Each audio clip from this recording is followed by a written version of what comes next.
अस्सलाम वालेकुम, कैसे हैं आप सब। उम्मीद है आप सब खैर खैरियत से होंगे। आज की जो वीडियो है वो स्पेशली उन स्टूडेंट्स के लिए हैं जो चाहते हैं कि वो अब्रॉड में अपनी स्टडी जो है वो कंटिन्यू करें। मैं जब यहाँ पर जर्मनी में आई थी तो मेरे पाकिस्तान में बहुत से फैमिली मेम्बर या फ्रेंड्स थे जो पूछ रहे थे कि हम किस तरह जर्मनी में आ सकते हैं। और आपने बहुत सारी फेक आईडीज़ भी देखी होंगी, फेसबुक पे अक्सर देखते हैं जहाँ पे लिखा होता है कि फ्री वीज़ा फॉर जर्मनी। तो ये सब जो आईडीज़ हैं ये फेक है, क्योंकि अगर आप किसी जगह पे जा रहे हैं तो ऐसा बिल्कुल भी नहीं है कि आप फ्री कॉस्ट हैं। ऑफ कोर्स आपने थोड़ा बहुत जो है वो पे करना है। तो जर्मनी में आने के लिए बहुत सारे वीज़े हैं, डिफरेंट डिफरेंट वीज़ा है और उनकी डिफरेंट डिफरेंट रिक्वायरमेंट्स और ड्यूरेशन है। मैं जब आई थी स्पाउस वीज़े में और मुझे यहाँ 6 साल हो गए रहते हुए, और जब 6 साल पहले मैं स्पाउस वीज़े में मैंने जब अप्लाई किया था तो उस वक्त जो टाइम ड्यूरेशन थी वो 1 साल थी, अगर आपका केस बिल्कुल स्मूथ है। लेकिन वही अगर आप 2023 में देखें तो वही टाइम पीरियड 2 से 3 साल लग रहा है या मे बी इससे ज़्यादा हो जाए। तो हर टाइम पे जो रिक्वायरमेंट्स या जो ड्यूरेशन है टाइम का वो चेंज होता रहता है। डिफरेंट वीज़ा है और डिफरेंट वीज़े की रिक्वायरमेंट्स है। आज हम बात जो कर रहे हैं वो सिर्फ स्टूडेंट वीज़े के हवाले से मैं बात कर रही हूँ, क्योंकि अगर मैं सारे वीज़ों की आज ही बात करूँगी इस वीडियो में तो वीडियो बहुत लंबी हो जाएगी। वो स्टूडेंट जो चाहते हैं कि हम अब्रॉड में अपनी स्टडी करें, अपने फ्यूचर को सिक्योर करें, तो यकीन करें जर्मनी उनके लिए बेस्ट ऑप्शन है, क्योंकि यहाँ पर एजुकेशन फ्री है। आपको यूनिवर्सिटीज़ में आपने अपने सेमेस्टर की फ़ीस नहीं देनी, क्योंकि यहाँ ट्यूशन फ़ीस जो है वो बिल्कुल भी नहीं है।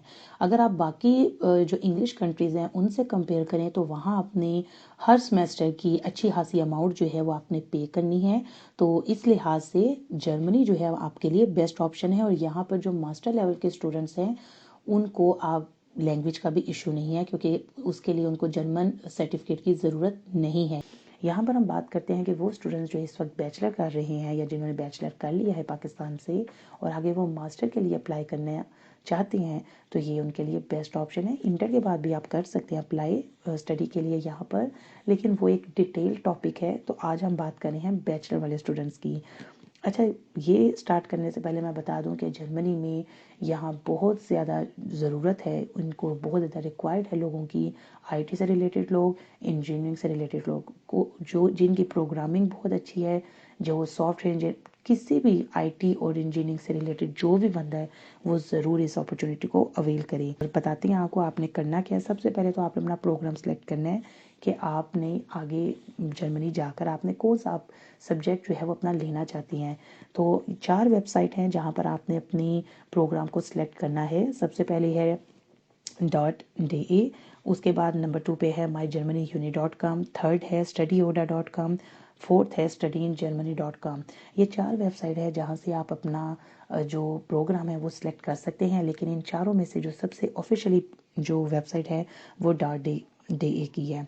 ये आपकी ऑफिशियली है। बाकी जो है ये भी बेस्ट है, लेकिन यहाँ पर आप अगर कोई अपना प्रोग्राम सेलेक्ट कर रहे हैं तो आप बिल्कुल आंखें बंद करके ये आप नहीं सोच सकते कि ये 100% ट्रू है। जो यूनिवर्सिटीज़ आपको रिक्वायर करेगी आपने उस यूनिवर्सिटीज़ के ऑफिशियली पेज पर जाकर भी सारा चेक करना है। अच्छा जी, आपने अपनी वेबसाइट ओपन की, वहाँ पर आपने अपना प्रोग्राम जो है वो सिलेक्ट किया कि आपने कौन सा प्रोग्राम आगे लेना है। जब प्रोग्राम आप सिलेक्ट करेंगे तो उसमें आपको काफ़ी यूनिवर्सिटीज़ आएंगी। आपने शॉर्ट लिस्ट करनी है कि आपने किस यूनिवर्सिटीज़ में अपने रिक्वायरमेंट या अपनी जो फाइल है वो सबमिट करानी है। कोशिश आपने करनी है कि आप 5-6 यूनिवर्सिटीज़ को सिलेक्ट करें, क्योंकि किसी एक यूनिवर्सिटी पे आप सिर्फ सिलेक्ट करके नहीं आप सोच सकते कि आप इस लिस्ट में आ जाएंगे। कम से कम 5-6 यूनिवर्सिटीज़ में आप अपने आप को सिलेक्ट करें, आप अपनी चीज़ें वहाँ भेजें ताकि आपके चांसेस ज़्यादा हों। जब आपने काफ़ी यूनिवर्सिटीज़ को शॉर्ट लिस्ट में ले लिया है तो आपने जाना है उनकी रिक्वायरमेंट्स क्या है। डॉक्यूमेंट्स में आपने चेक करना है, आपने वो जो जो रिक्वायरमेंट्स होंगी आपने वो सारा डॉक्यूमेंट जो है वो प्रिपेयर करना है। एक फ़ाइल बनानी है जो जो उस यूनिवर्सिटीज़ को, क्योंकि हर यूनिवर्सिटीज़ में तकरीबन ऑलमोस्ट सेम ही होता है, कुछ 1-2 पॉइंट होते हैं जो किसी यूनिवर्सिटी को चाहिए और किसी यूनिवर्सिटीज़ को नहीं चाहिए। आपने अपनी वो फाइल बनाई, सारे जो डॉक्यूमेंट्स थे वो आपने प्रिपेयर किए और वो आपने चेक करना है। कुछ यूनिवर्सिटीज़ जो है उनको आपने बाय पोस्ट सबमिट करानी है आपने, और कुछ यूनिवर्सिटीज़ को आपने इलेक्ट्रॉनिक सबमिट कराना है। जब आप कुछ यूनिवर्सिटीज़ को बाय पोस्ट सबमिट करवा रहे हैं या इलेक्ट्रॉनिक तरीके से आपने अपने डॉक्यूमेंट सबमिट करवाए, जो यूनिवर्सिटीज़ के पास जब आपके डॉक्यूमेंट्स पहुँचे वो उसको चेक करेगी, और अगर आप उनके सारी रिक्वायरमेंट्स में फुलफ़िल होगे तो वो आपको एक एडमिशन लेटर इशू कर देंगी। यहाँ तक का जो प्रोसेस है या आगे भी जो प्रोसेस है ये आप टोटल खुद कर सकते हैं। आपको किसी कंसल्टेंट की ज़रूरत नहीं है, क्योंकि कोई भी कंसल्टेंट आपको जर्मनी रिक्वायर नहीं करेगा, क्योंकि यहाँ पर ट्यूशन फ़ीस नहीं है। और ज़ाहिर है जो भी कंसल्टेंट होते हैं उनकी थोड़ी बहुत अपने भी कमीशन होती हैं, तो वो कभी भी नहीं चाहेंगे कि आप जर्मनी चाहें। तो ये जो सारा प्रोसेस है आप खुद अकेले कर सकते हैं। यूट्यूब में इतनी ज़्यादा वीडियोस हैं डिफरेंट डिफरेंट टॉपिक से रिलेटेड, तो आप वो भी चेक कर सकते हैं। जो आपने सारे डॉक्यूमेंट्स जो आपकी रिक्वायरमेंट्स थी जो क्लियर थी, उसमें जो क्या क्या चीज़ें होंगी उसमें आपने अपनी HSC से अपनी जो डिग्री है उसको अटेस्ट कराना है। अब जो डिग्री अटेस्ट करानी है, चूँकि आप ये नहीं कि आपने सारी अपनी डिग्री अटेस्ट करानी है, जो सिर्फ आपकी लास्ट डिग्री है, जैसे आप मास्टर के लिए आ रहे हैं तो लास्ट डिग्री आपकी बैचलर की है, आपने सिर्फ बैचलर वाली जो डिग्री है उसको HSC से आपने अटेस्ट कराना है। उसके अलावा आपको आइट्स की भी ज़रूरत होगी। कुछ यूनिवर्सिटीज़ जो हैं वो आइट्स मांगती हैं, कुछ यूनिवर्सिटीज़ नहीं मांगती, लेकिन बेस्ट है कि आपके पास आइट्स हो, क्योंकि इससे आपके चांसेस जो हैं वो ज़्यादा होंगे आपको एडमिशन मिलने के लिए। उसके अलावा कुछ और चीज़ें भी होंगी जिसमें नोटराइजेशन है, CV है, तो ये 4-5 चीज़ें होंगी। ये सारी रिक्वायरमेंट्स आपने पूरी करनी है। ये जब सारी चीज़ें आपकी पूरी होंगी और ज़ाहिर है आपको एडमिशन लेटर भी मिल गया, नेक्स्ट स्टेप क्या करना है, यहाँ तक चीज़ें सिर्फ आपकी बाकी नहीं, आगे भी आपने क्या करना है वो ये है। एक स्टेप आपका हो गया, अब नेक्स्ट स्टेप जो है वो आपको वीज़ा मिलना है।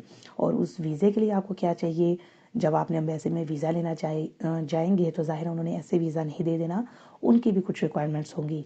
अब सबसे पहले एम्बेसी वाले आपसे मांगेंगे फाइनेंस का प्रूफ। अब आपके पास 2 तरीके हैं, आपने या तो अगर आपको कोई स्कॉलरशिप मिला है आप वो स्कॉलरशिप लेटर दिखाएंगे, या सेकंड जो है आपको जर्मनी में अपना एक ब्लॉक अकाउंट आपने खुलवाना है, जिसमें आपको 11,000 यूरो जो है वो सबमिट करवानी है। और ये जो आप 11,000 यूरो सबमिट करवा रही हैं, ये आप इसको सबमिट करा के आप ब्लॉक करेंगे, आप इसको विड्रॉ नहीं कर सकते जब तक आप जर्मनी नहीं पहुंच सकते। तो ये 2 चीज़ें हैं, या आप अपना स्कॉलरशिप लेटर दिखाएं, मतलब HSC से या कोई भी ऑर्गेनाइजेशन आपको स्कॉलरशिप दे रही है, ताकि उनको श्योरिटी हो कि ये बंदा आ रहा है जो जर्मनी, ये वाकई पढ़ने के लिए आ रहा है, किसी इलीगल काम के लिए नहीं आ रहा, उसके अकाउंट में इतने पैसे हैं, क्योंकि ये पैसे बाद में आपको मिल ही जाने हैं। तो इसलिए ये जो ब्लॉक अकाउंट है ये ज़रूरी है वीज़ा मिलने के लिए, क्योंकि वीज़ा मिलना एक अलग स्टेप है और एडमिशन लेटर मिलना एक अलग चीज़ है।